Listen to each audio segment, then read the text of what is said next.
Hi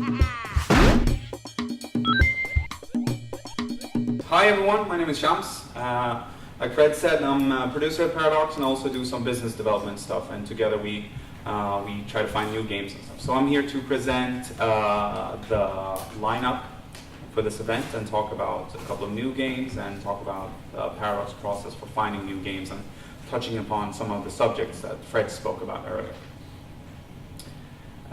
So let's get right to it, the games. That's why we're here after all, right? First off, we have the love child of Paradox, you could say. This is the game we've been talking about forever. I don't know how long, but for a long time, how we could bring this to life. And when we found Fat Shark, it was a great partner that could bring our vision to life. And we're really happy to have War of the Roses with us here and for you to take a look at. And the producers and the developers are here. And we're really excited about this game. It's going to be one of the best online melee combat games ever made. I can promise you that. Bold promises. Another game that's been, we call, if it's not a brainchild, it's a beer child, you could say. This is a game that every Friday we have beers at the Friday office, at the office at 3. And this is one of the games that we just come back to all the time and we say, hey, wouldn't it be cool if we could make a strategy game in a fancy setting? And we just kept coming back to it, and that's how Warlock was born. And we're really happy to have it part of the lineup as well. It's a new addition to the Paradox portfolio in a way we haven't had before. Then we have Paradox internal team, the game that they've been working on for such a long time. It's a medieval grand strategy game that a lot of you are already familiar with. Fred, not known for his promises, has said that this is the game that has the absolutely highest quality of our internal titles. So much, in fact, that we sent preview copies 4 months in advance before release, and this is unheard of for Paradox. So we'll see, Fred. Victoria 2 House Divided is an expansion to a grand strategy game that, again, Fred promised that if it sold well enough, he'd shave his head, and he actually did. So we're continuing giving the players more content for Victoria 2, and especially what they requested, which is more stuff on the North American continent during the Victorian era. Next up in the lineup is Naval War Arctic Circle. It's one of those really hardcore strategy games for the war connoisseur, we call it, and it's an excellent addition to the Paradox portfolio. It's one of those Paradox games you would come to expect. It's being developed by Turbotape Games from Norway, and they're here also to talk about the game. Continue on with the strategy games. We have Gettysburg Armored Warfare. Radioactive Software is here to talk about this RTS first-person shooter kind of hybrid that's very unique in a lot of ways. Coming back to what Fred said about online games, we have Salem, our crafting MMORPG. Having permanent death and lots of other features that will challenge players in new ways. It's being developed by Swedish studio C-Tribe, and they're also here. Rounding off the lineup, we have a sequel to King Arthur 1, which came out of nowhere really, and it surprised a lot of gamers and reviewers alike, and was described as one of the few games that could challenge the dominance of the Total War series. So King Arthur 2 is back. It's an RTS RPG war game in a dark fantasy packaging, much like myself. The next game we have is Magnamundi. It's just around the corner. It's one of those games that we had fans that came to us and said, you know, we like your games, but they're not hardcore enough. They're not historical enough, and they're not complex in any way or form.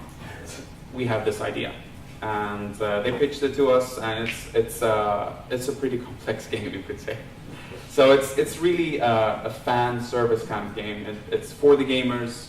It's by the gamers for the gamers, and it's being developed by Universal Virtual, coming out later this year.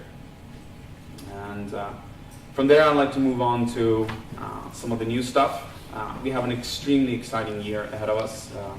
I think it marks a new era in Paradox Paradox, and the kind of games you'll see from us, and the quality of the games, and just new areas of gaming, basically. And Magica, of course, is a huge part of why we're here and why we've done so successfully over the last year. And I mean, Magica was a breakout game for Paradox. It marked an extremely successful partnership with Arrowhead Game Studios, and it kind of modeled how we've chosen to proceed when we develop games and find new developing partners. And this is something that Fred, Susanna, and myself spoke about at GDC, about a kind of new breed of publishing when you have a true partnership in the sense of the word. And the work we've had with Arrowhead has really ushered in this way of working. And we were not prepared for this kind of success for Magic. We can be pretty honest about that, and we're super happy. And it's manifested itself in ways that we never had imagined. We never thought that people would be dressing up as Europa. You know, we saw these characters at DragonCon, for instance. But Magica was one of those games that where people dressed up as different stuff in all kinds of places, like parks, hotel rooms, and in jail. So it's no surprise that Magic has done really well, and we're extremely happy to announce that Magic has sold over 1.3 million copies so far, and it's incredible feat for Paradox and Arrowhead, and it's without a doubt the best-selling title we've had in our portfolio. And keeping on with some numbers, Magica Vietnam has sold over 500,000 copies, which started out as a crazy idea, just spoofing other Vietnam products. There are so many, and we've actually managed to sell 500,000, which tells us that gamers really respond well to games that don't necessarily take themselves super seriously. And anonymous sources say that this game sold, Magica Vietnam sold more than another Vietnam product, I wouldn't say which one.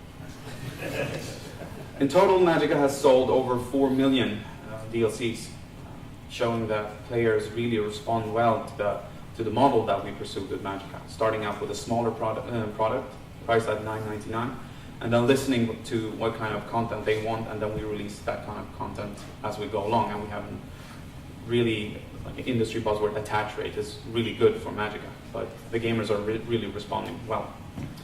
So, not too surprisingly, we're announcing more Magica stuff, and what we're announcing today is a new expansion for Magica called The Other Side of the Coin.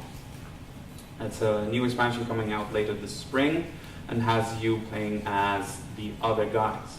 Essentially, you have to duke it out against all those pesky humans, elves, and dwarves that champion light and are making life very hard for the non-vampire faction. It will feature new enemies, new maps, new challenges, and we're really excited about this one. Moving on from Magica to a game that will start off with a trailer. In a dark land, there was a dark forest. And in that dark forest, there was a dark hole. And in this dark hole, there lived some dwarves. Say hello to your new home. A classic management game with a fantasy twist. Craft an underground fortress for kings and laborers, scholars and warriors. Battle an evil wizard in a grand single-player campaign. Level up your residence as you explore a tech tree and the earth beneath your feet. Discover buried caverns, loot lost treasures, battle forgotten monsters, and specialize. Delve greedily, friend, and as deep as you please. What's the worst that could happen in a game of dwarves?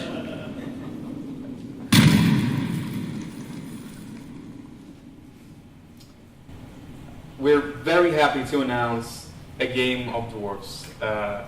It's Another game that shows us that Paradox and its developer doesn't take itself or gaming all too seriously. But it's a classic management game, like the Drunken Dwarf said. It's a classic management game with a dwarven twist. Essentially, we have you managing lots of dwarves that dig, eat, sleep, and drink their way down to the pits of, doom. And you have to make sure that they dig correctly. And it's being developed by Zeal Game Studio, and they're here to talk about the game, a Swedish developer. And it's being developed for PC, Mac, and the PlayStation Network later this year. Moving on from Game of Dwarfs to the third game we're announcing is closer to home, and that's Napoleon's Campaigns 2. It's a strategy game that focuses on the Napoleonic era and sees most facets of the game infused with the spirit of that era. It's being developed by the Paradox France studio, and it'll be coming out later this year, and they're here also to talk about the game.